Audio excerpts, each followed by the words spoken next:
E ela disse, filho, não foi isso. Ela disse, sabe onde fica aquela pequena missão aqui na rua, aquelas pessoas lá que...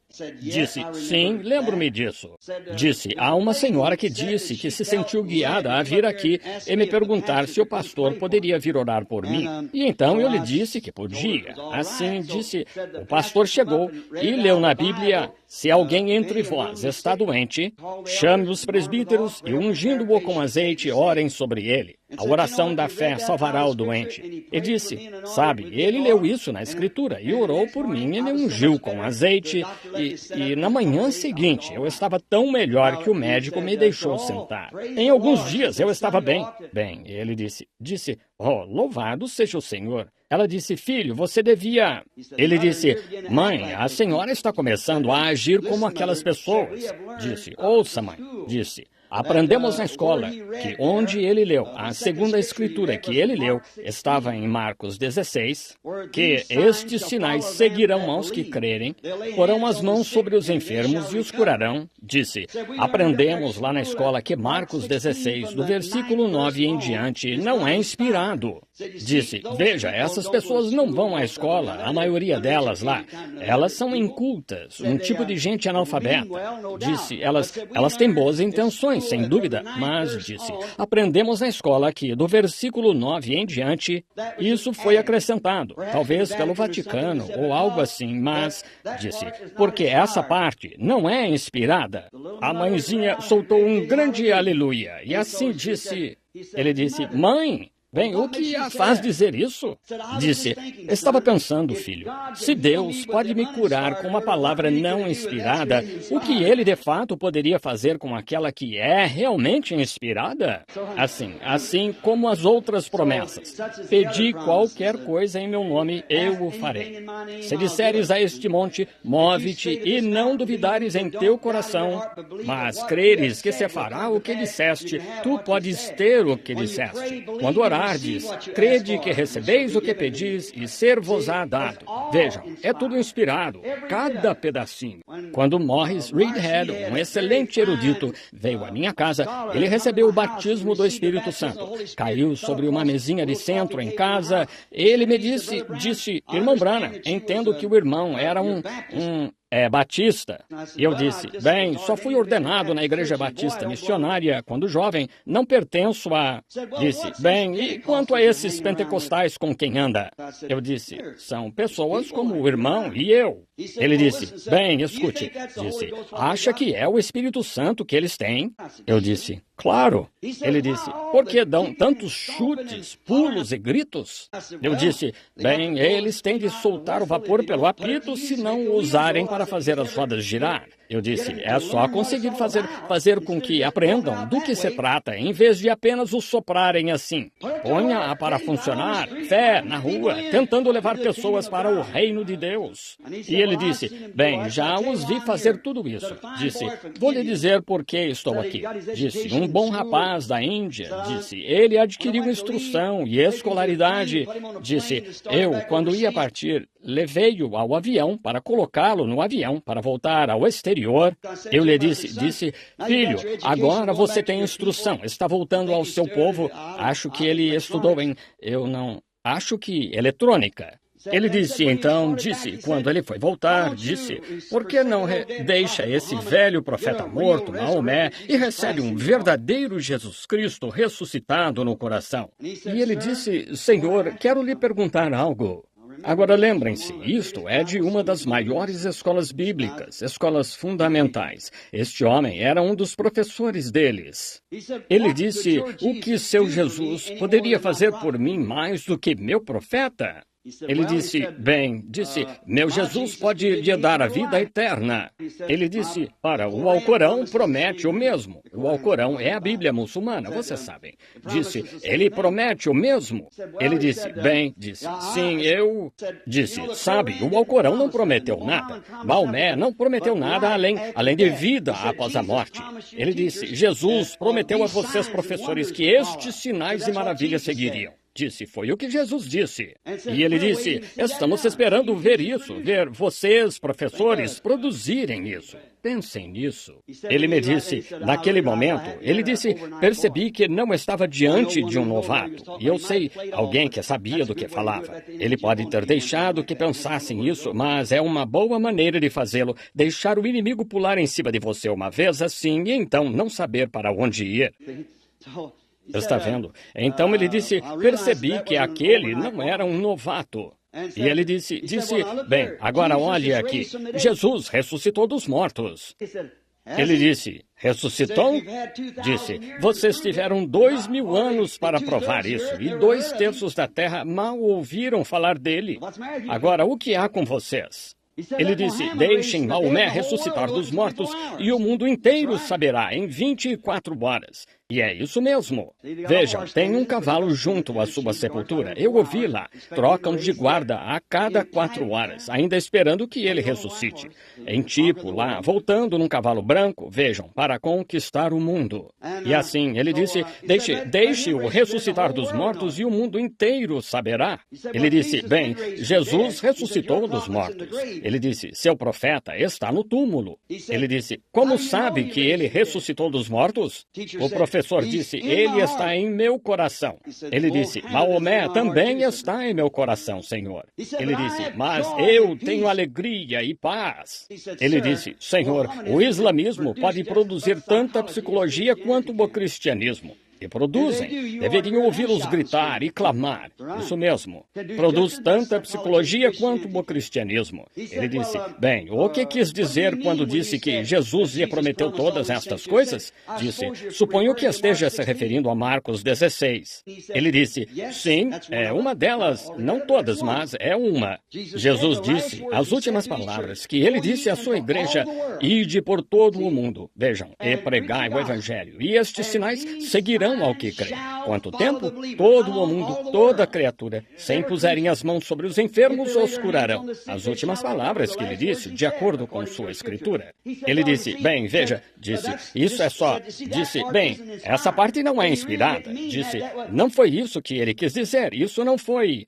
Ele disse, não é inspirada? Disse, que tipo de livro você está lendo? Disse, todo o Alcorão é inspirado.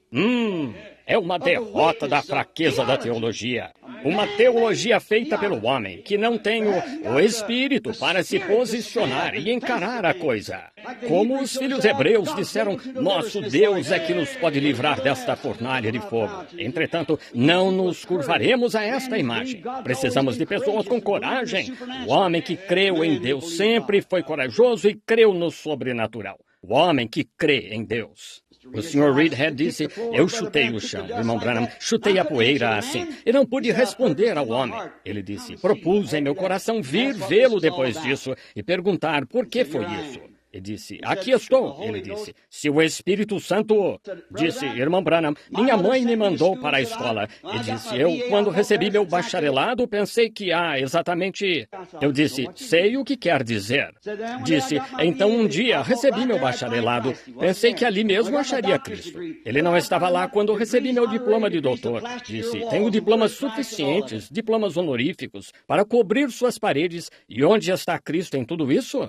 Eu disse, quem sou eu para dizer que os professores estão errados? Mas não é disso que estamos falando. É a pessoa, Cristo, que você deve conhecer. Agora, esse homem está realizando grandes campanhas em todo lugar. E o Dr. Livale, ali, um bom amigo meu, também é amigo dele. E ele está tendo grande êxito, orando pelos enfermos e realizando grandes campanhas e tudo mais. É porque esse homem creu. Agora, vejam, o Espírito que estava em Cristo, o corpo, Jesus que era Deus, Emanuel, o Espírito Santo, Deus, desceu em Cristo e ele se tornou Deus conosco. E então isso foi para nos redimir, seu sangue derramado. Agora, no Antigo Testamento, quando o adorador vinha e punha as mãos sobre sua oferta e cortava o pescoço do sacerdote, cortava ou sacrificava, o adorador segurava o sacrifício com as mãos e sentindo o rasgar da carne e o cordeirinho morrendo, sua lãzinha sendo banhada com seu sangue, cobrindo as mãos do crente e tal, o recolhia no prato para ser queimado lá no altar. O crente percebia que era ele que deveria estar morrendo por aquele pecado, mas o Cordeiro estava morrendo em seu lugar. Agora, mas a vida que estava naquele sangue não poderia voltar sobre o adorador, pois era o sangue de um animal que não tem alma. Portanto, havia uma lembrança do pecado continuamente. Mas agora, Jesus sendo Emanuel, então a vida de Deus estava nele e essa retorna. Não apenas a vida de um homem, mas o próprio Deus, na forma do Espírito Santo, volta e os torna filhos e filhas de Deus. Então vocês são filhos e filhas, e então quando você sente o rasgar e a angústia e o castigo pelo qual Jesus passou, escarnecido, seu ministério chamado de obra do diabo, Beelzebul, e ridicularizado e zombado pelos líderes religiosos e rejeitado, ele veio para o que era seu. Os seus não o receberam. E as coisas pelas quais ele passou.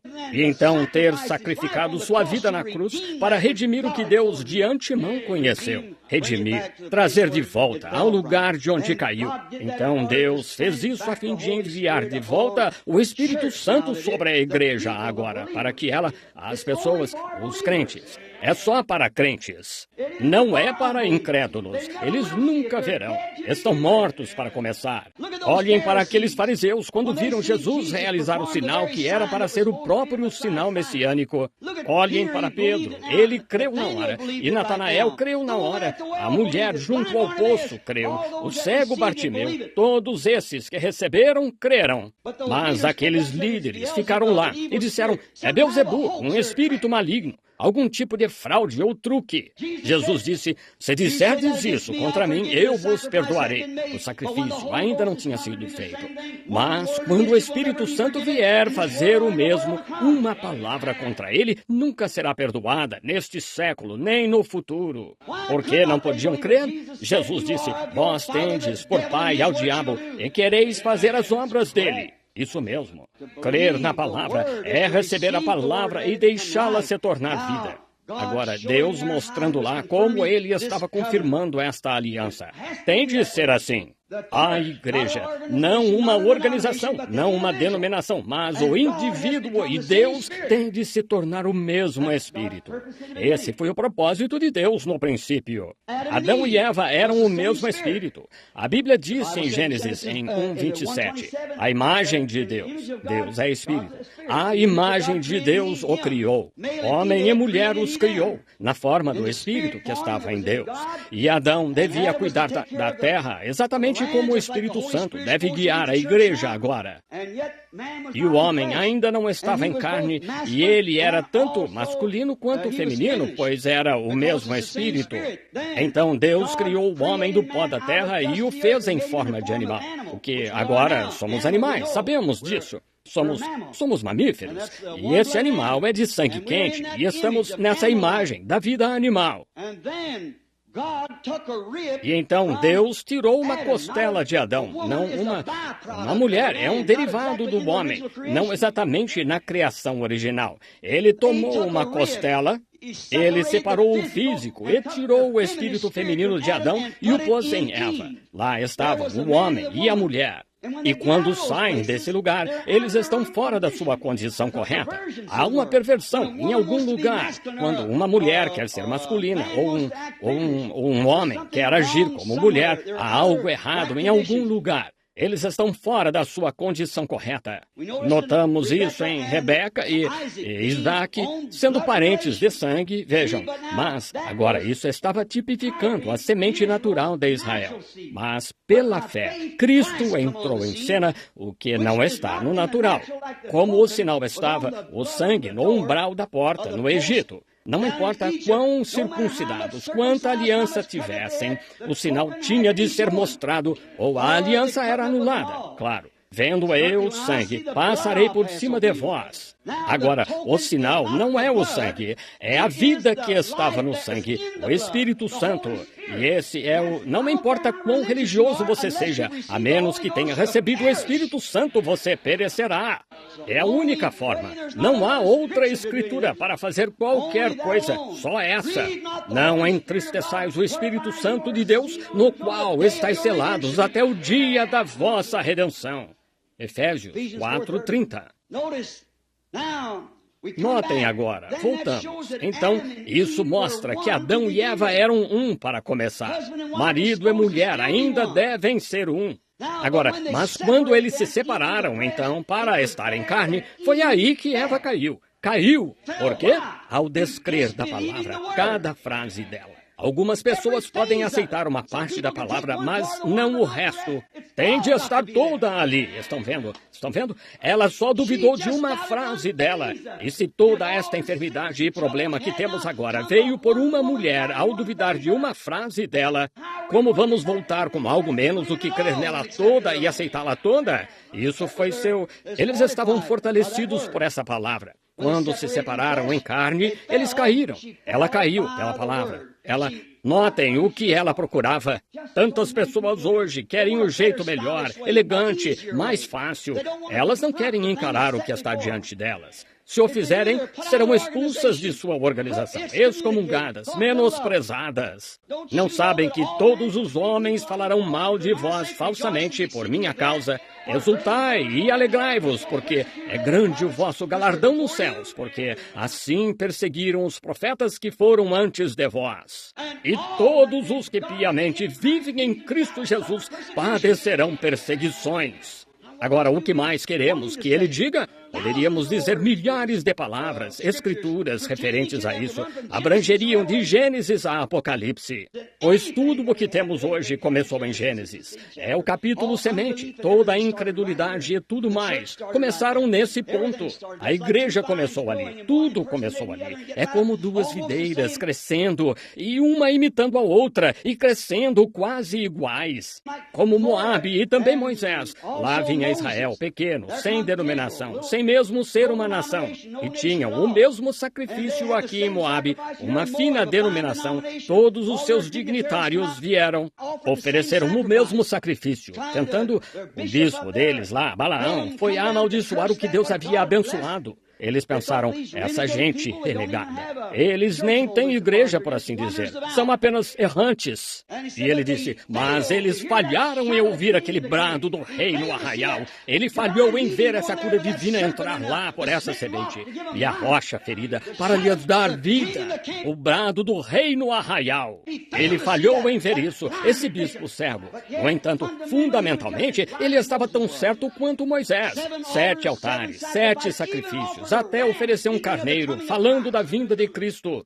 Mas Deus não precisa que ninguém o interprete. Ele é o seu próprio intérprete. Ele faz a promessa, então a cumpre. E essa é a interpretação dela. Ninguém tem de interpretá-la. Deus não pede a ninguém. A Bíblia não é de particular interpretação. Todos tentando dizer que ela quer dizer isto, aquilo. Deixe Deus falar por si. É Ele quem o faz. Ele fez a promessa, Ele a garante aos crentes. Mas os incrédulos não recebem nada, não é para eles. Para começar, estão mortos. Eles nunca foram nem representados. Não há nada neles. São cascas mortas. Você não vai querer ser assim. Enchei-vos do Espírito. Notem, ele separou Eva e Adão, e ela caiu. Adão foi com ela. Agora, Adão não foi enganado. Eva foi enganada. Mas Adão, o primeiro Adão, também era filho de Deus. E ele saiu por causa do amor por Eva, para tentar trazê-la de volta, pois a amava. Cristo fez o mesmo para redimi-la. A quê? A palavra. O que causou a queda? A palavra, descrer da palavra, toda a palavra. E Cristo veio para poder se tornar um de nós, sua vida em nós, para continuar a palavra. No princípio era o Verbo, e o Verbo estava com Deus, e o Verbo era Deus. E o Verbo se fez carne e habitou entre nós. O mesmo ontem, hoje e eternamente. O mesmo Deus. É por isso que ele veio, para fazer isso. Agora vemos na confirmação, redimir-nos a si, redimir os filhos rebeldes que se desviaram nesses necrotérios e voltar à palavra, de volta à palavra identificada. Agora, aqueles judeus, quando Jesus veio, eles puderam dizer, nós temos a palavra, nós temos a palavra. Aqui está o que Moisés disse, somos discípulos de Moisés. Jesus, com apenas 12 anos, debatendo com eles, e então quando... Vejam, é o que o homem faz quanto a isto. Mas Jesus disse, se não faço as obras de meu Pai, então não me acrediteis, porque as obras que o Pai me deu para fazer testificam quem eu sou. Quem? Qualquer homem que é enviado por Deus. Deus testifica das obras que Ele lhe ordenou fazer. Se não testifica, a Escritura não apoia. Deixe isso. Mesmo no Antigo Testamento, eles tinham um jeito de saber se era verdade ou não. Eles levavam um sonhador, ou profetizador, ou quem fosse, o levavam a Urim Tumim. Essa era uma luz sobrenatural. Deus sempre é sobrenatural, age no sobrenatural. Enquanto houver um Deus lá, haverá sobrenatural, se for Deus Jeová. E quando, não importa se o sonho parecesse bom, se não refletia sobre esse Urim Tumim, então estava errado. Agora o antigo sacerdócio aarônico está abolido, mas ainda temos um Urim Tumim. Esta é a revelação de Jesus Cristo. Revela-o nesta palavra. E tudo que é contrário a essa palavra não é Deus, contrário a ela. Mas Deus fala por si. Ele se identifica com a sua palavra. Foi aí que Jesus derrotou Satanás. Está escrito. Então lá veio Satanás de volta e chegou batendo as asas de novo. Ele disse, sim, também está escrito. Mas dessa vez, quando veio, ele esbarrou numa alta voltagem. Dessa vez, ele chamuscou as asas. Ele saltou de lá, então. Ele disse, está escrito, nem só de pão viverá o homem, mas de toda a palavra que sai da boca de Deus. Vai-te para trás de mim, Satanás. Estão vendo? Notem o que aconteceu. Deus sempre se identificou por sua palavra prometida. Agora, se esses fariseus tivessem esquadrinhado, Moisés disse, o Senhor vosso Deus levantará um profeta como eu. Isso estava na Escritura. Mas não é de admirar que Jesus agradeceu ao Pai, disse, graças te dou, Pai, ocultaste isto aos olhos dos sábios e entendidos, revelaste-o aos pequeninos que querem aprender. Quando ele disse a Pedro aquele dia, quando desceram, quando ele disse, quem dizem os homens ser o filho do homem? Um disse que tu és Elias, um disse que tu és Moisés, etc. Ele disse, mas não foi essa a pergunta. Eu perguntei a vocês. Disse, tu és o Cristo, o Filho do Deus vivo. Ele disse, bem-aventurado és tu, Simão, filho de Jonas. Carne e sangue nunca te revelaram isso. Nunca aprendeste isto no seminário, ninguém te ensinou, mas é uma revelação. Oh, que coisa! Sobre esta rocha edificarei a minha igreja, e as portas do inferno não podem prevalecer contra ela. A revelação, ou a identificação de Jesus Cristo. Ele disse, se não faço as obras de meu Pai, não me acrediteis. Agora sigamos adiante. Nós o achamos... Agora vamos ao capítulo 17. Nós o achamos aqui no capítulo 17, onde ele apareceu a Abraão depois da confirmação disso, mostrando o que ele ia fazer. E agora, lembrem-se, o Espírito vem sobre... E o Espírito que está na igreja, a verdadeira igreja, a igreja de Deus, o povo de Deus, o Espírito que está neles está sobre... O mesmo Espírito está sobre Cristo, com uma promessa. Também fareis as obras que eu faço. Lembrem-se, certa vez na crucificação, pouco antes dela, puseram um trapo em volta do seu rosto e bateram-lhe na cabeça com uma cana, disseram... Agora, se tu és o Filho de Deus, tu és profeta, dizem-me. Profetiza, profeta. Eles passaram a vara. Dize-nos quem te bateu. Estão vendo esse diabo? Estão vendo? Ele disse, entendo que és um grande realizador de milagres. Transforma estas pedras em pães. Deixa-me ver-te fazê-lo. Eu crerei em ti se fizeres assim. Transformares estas pedras em pães. Eu crerei. Eu o farei. Um homem me disse, não faz muito tempo, disse, se puder apresentar uma pessoa que foi curada com um atestado médico. Eu disse, oh, misericórdia, homem, cale-se. Pelo amor de Deus. Eu disse, trarei médicos a centenas. Ele disse, tenho $1.000 esperando por você se trouxer. E eu trouxe os médicos com os casos. Ele disse, bem, o dinheiro está em... Eu disse, quero esse dinheiro para a oferta missionária. E ele disse, para enviar ao exterior a alguém que creia no Evangelho. Ele disse, We're watching for the coming of that glad millennium day, when our blessed Lord shall come, catch His waiting bride away. All the earth is groaning, crying for that day of sweet release, when our Savior shall come back to earth again. Oh, our Lord is coming back to earth again. Yes, our Lord is coming back to earth again. Oh, Satan will be bound. 1,000 years we'll have tempter then, after Jesus shall come back to earth again. How many's ready? Raise your hand. Oh, my. Oh, our Lord is coming back. Let's just stand and shake hands with one another. Our Lord is coming back to earth again. Oh, Satan will be bound. 1,000 years will have no tempter in heaven, after Jesus shall come back to earth again. Oh, our Lord is coming back to earth again. Yes, the Lord is coming back to earth again. Oh, Satan will be bound. 1,000 years will have no tempter, after Jesus shall come back to earth again. Jesus coming back will be the answer to her sorrow's cry, for the knowledge of the Lord shall fill the earth. The sea is found, God shall take away all sickness and the suffering tears we rise, after Jesus shall come back to earth again. Oh, our Lord is coming back to earth again. Yes, the Lord is coming back to earth again.